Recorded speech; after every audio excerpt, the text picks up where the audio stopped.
Most people think, if your family can't afford something, everyone sacrifices equally. That's what I believed too. Until the day I found out. My education wasn't cut off because we were struggling. It was cut off because they had already chosen someone else over me. And the worst part wasn't what they did. It was how calmly they expected me to accept it. My name is Ava Reynolds. And the night my family decided my future for me was the same night I realized I had never really been part of their plans to begin with. The story actually starts about 3 weeks before that conversation. I was sitting in my room in San Diego, going through my college portal, checking deadlines, tuition breakdowns, everything I'd been planning for months. It wasn't something new or sudden. I had been working toward this for a long time, saving what I could, applying, waiting, hoping everything would finally line up. And for the first time, it actually looked like it would. I had my acceptance. I had my plan. All I needed was the final confirmation from my parents, something we had already talked about more than once. Not in detail, not like a contract or anything, but enough that I believed we were on the same page. At least, I thought we were. That night, I walked into the kitchen while my mom was making dinner and casually brought it up again. Nothing serious, just confirming timelines, asking when we should finalize things. She didn't answer right away. Not in a dramatic way, just a small pause. The kind of pause you don't notice unless you're already paying attention. Then she said, "We'll talk about it later." Normal tone. Calm. But something about it didn't feel normal. Not because of what she said, but because of how quickly the conversation ended after that. My dad didn't add anything. He didn't even look up. And that's when I felt it for the first time. Not confusion. Not panic. Just something slightly off. The kind of feeling you ignore at first because it doesn't make sense yet. So I didn't push it. I didn't question it. I just nodded and moved on like it wasn't a big deal. But looking back now, that was the first moment something shifted. I just didn't realize it yet. At first, I told myself it didn't mean anything. That maybe they were just busy, maybe the timing wasn't right, maybe I was overthinking something small. And honestly, that's what I wanted to believe, because the alternative didn't make sense yet. But over the next few days, little things started to feel different. Not in a big, obvious way, just small shifts that didn't line up with what I had been expecting. Conversations that used to be open suddenly felt shorter. Topics that used to come up naturally just didn't anymore. And then there was my sister. It wasn't like she was doing anything wrong. She was just being herself, excited, focused, talking more and more about her own plans, her own future, things she wanted to do. And normally, that wouldn't have stood out to me at all. But this time it did. Because every time she brought something up, my parents were fully engaged. Asking questions, making suggestions, talking through details like it actually mattered. Like it was something they were already invested in. And I remember sitting there one afternoon, listening to them go back and forth about her options, her timeline, her next steps, and realizing something I hadn't wanted to admit yet. They hadn't had a single conversation like that with me. Not recently. Not since that night in the kitchen. At first, I tried to brush it off. Told myself maybe they were just focusing on one thing at a time. Maybe they were planning to come back to mine later.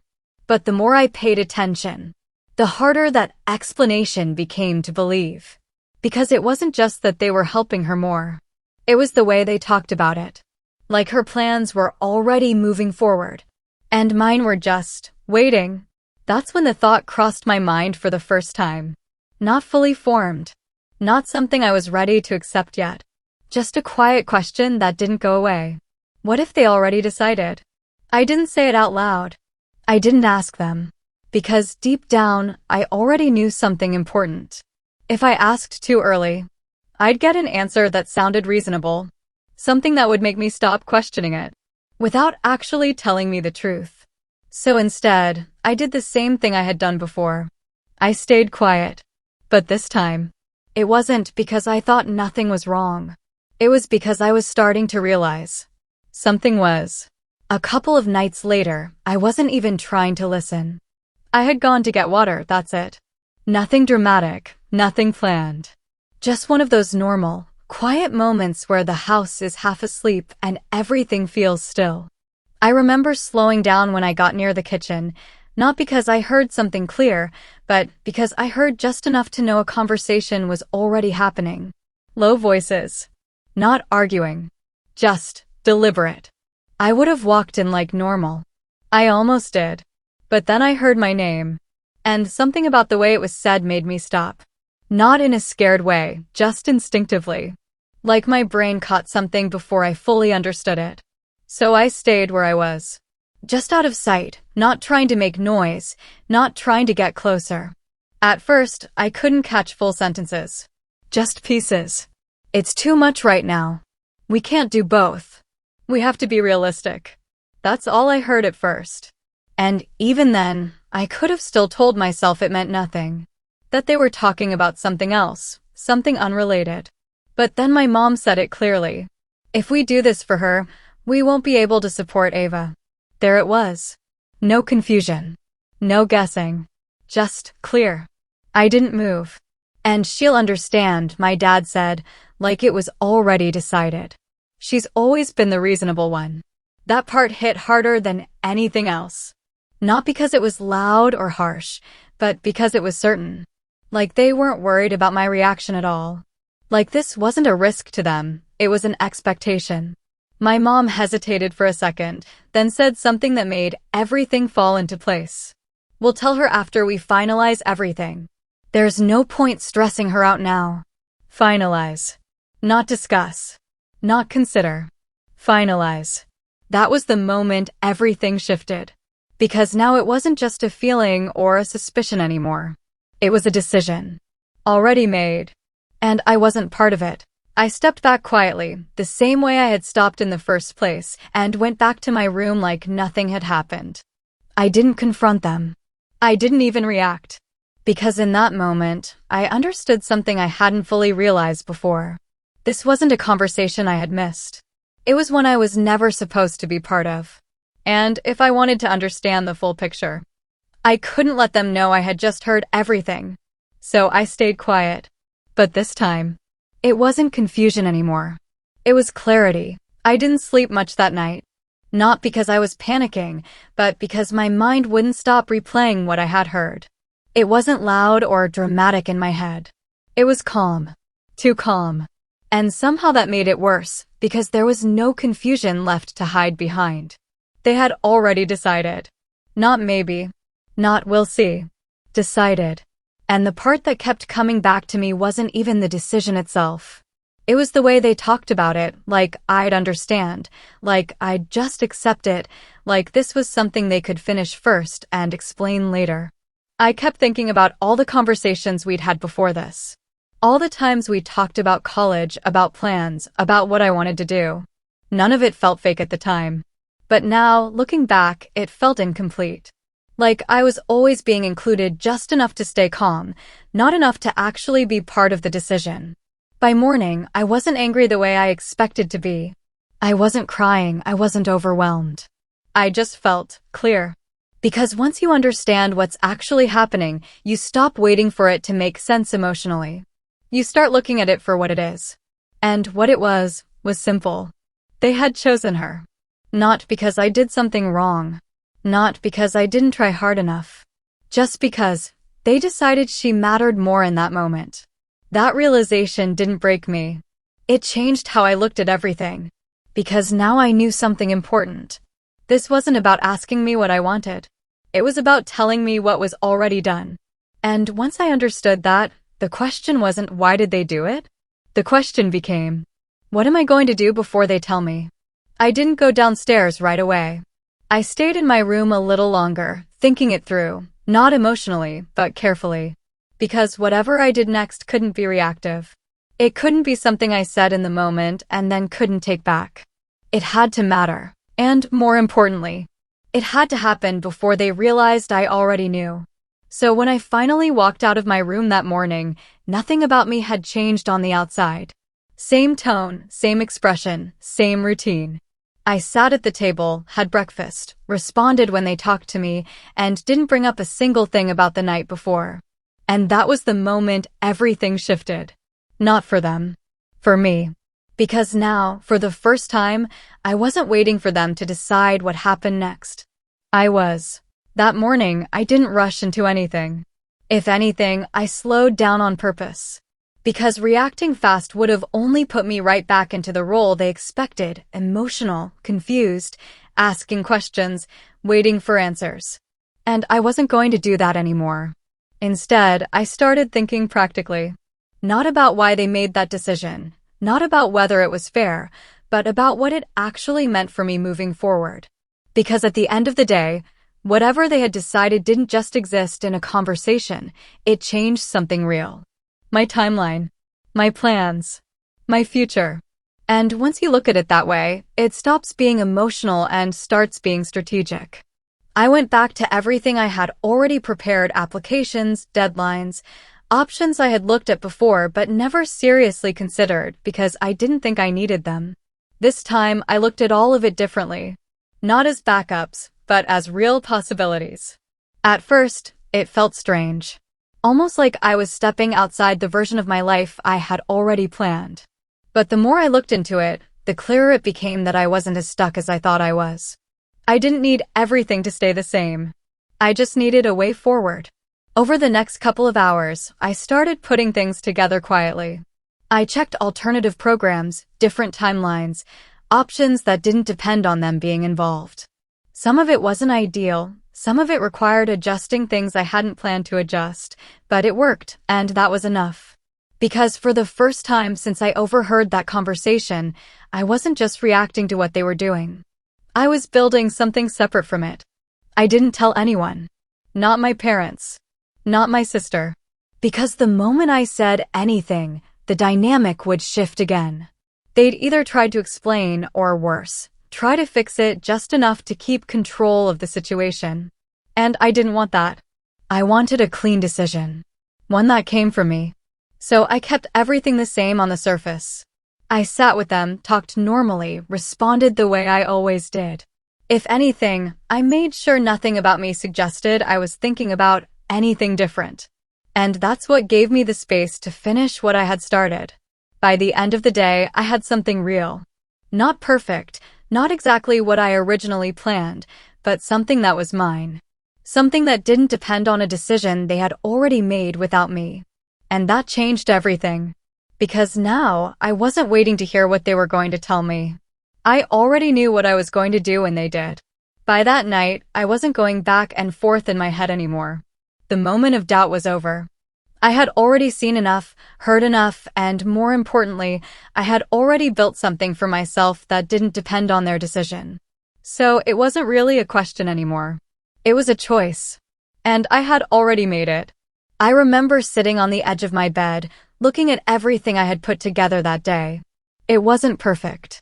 It wasn't the version of my future I had imagined a few weeks ago. But it was real.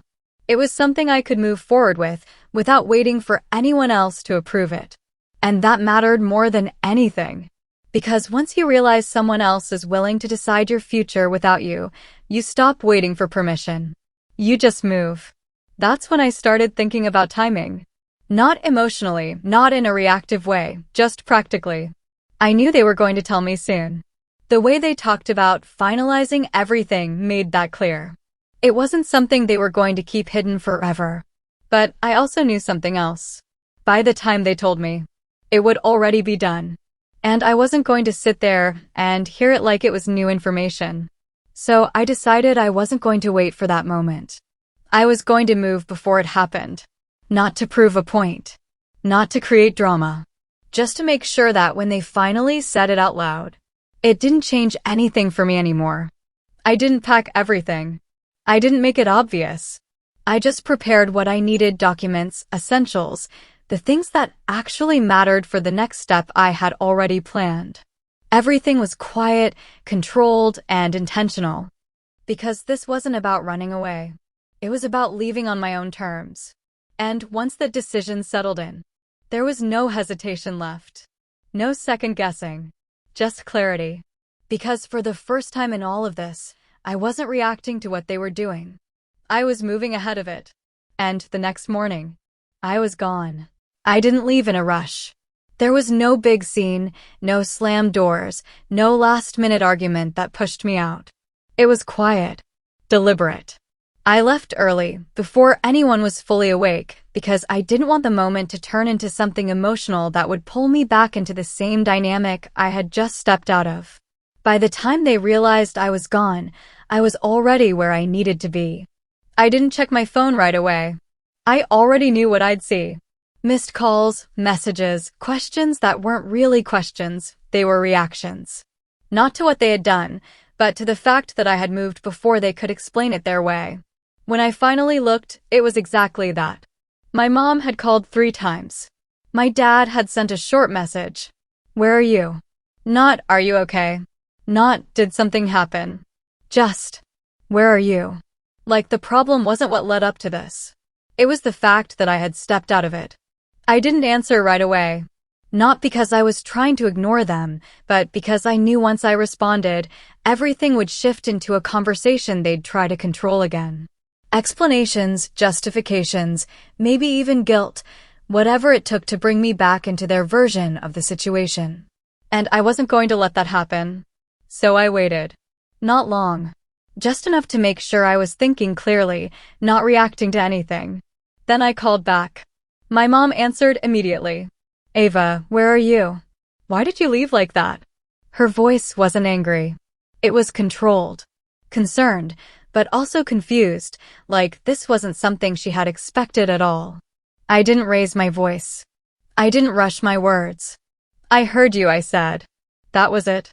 There was a pause on the other end. Not long, but enough. Heard what? She asked, even though I could tell she already knew. You already decided, I said. You just hadn't told me yet. Another pause. And then my dad's voice came in, sharper this time, trying to take control of the conversation. We were going to talk to you about it. And there it was. Not denial. Not surprise. Confirmation. I didn't argue with him. I know, I said. That's why I didn't wait. That changed the tone immediately. Because now it wasn't about what they had done. It was about what I had done in response. And they hadn't planned for that. My mom tried to explain, to soften it, to bring it back into something that sounded reasonable. Talking about timing, about finances, about how it was temporary, how they thought I'd understand. But it all sounded different now. Not because the words had changed, but because I wasn't hearing them the same way anymore. I didn't go back and forth with them on the phone. There wasn't any point. Everything they were saying sounded like it was meant to fix the situation just enough to pull me back into it, not actually change what had already been decided. And once you realize that, you stop trying to win the argument. You just stop playing the same game. My mom kept talking, trying to explain how it wasn't permanent, how they were just trying to manage things the best way they could, how they thought I'd understand once everything was settled. My dad stepped in a couple of times too, more direct, more focused on bringing the conversation back under control. But none of it landed the way they expected. Not because what they were saying was completely wrong, but because it was coming too late.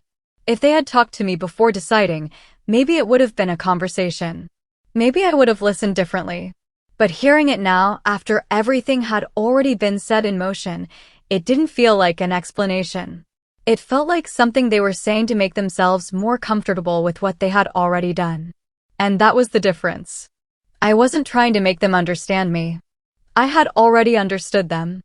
I'm not coming back, I said, calm, not aggressive, just clear. There was a pause on the line again, longer this time.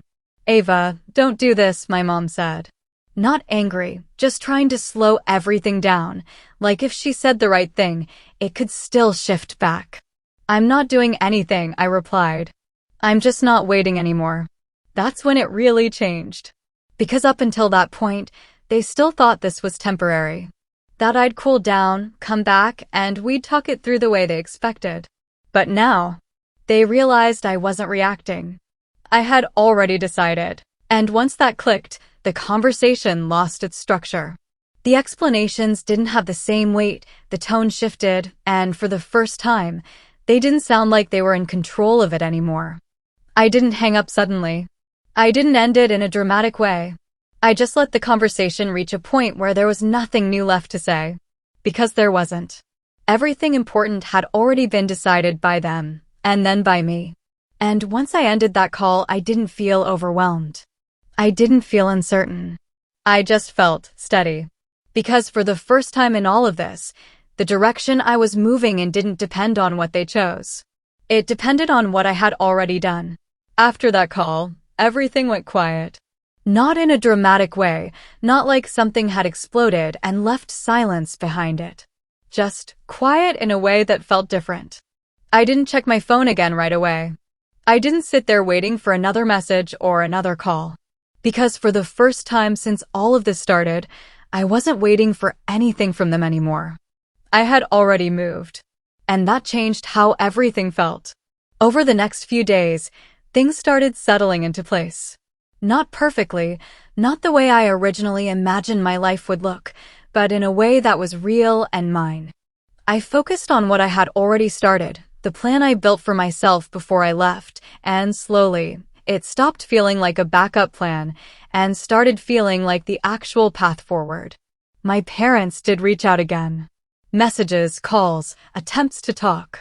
And I didn't ignore them completely, but I didn't rush to respond either. Because now, the timing wasn't theirs to control anymore.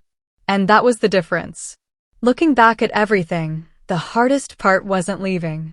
It wasn't changing my plans or stepping into something uncertain. It was realizing how easily my future could have been decided without me if I hadn't paid attention. Because if I hadn't heard that conversation, if I had just waited for them to tell me, I would have been sitting there, listening to something that was already done, already finalized, already out of my control. And I would have had to accept it. That's what stayed with me. Not the decision itself, but how close I came to never even knowing it was happening.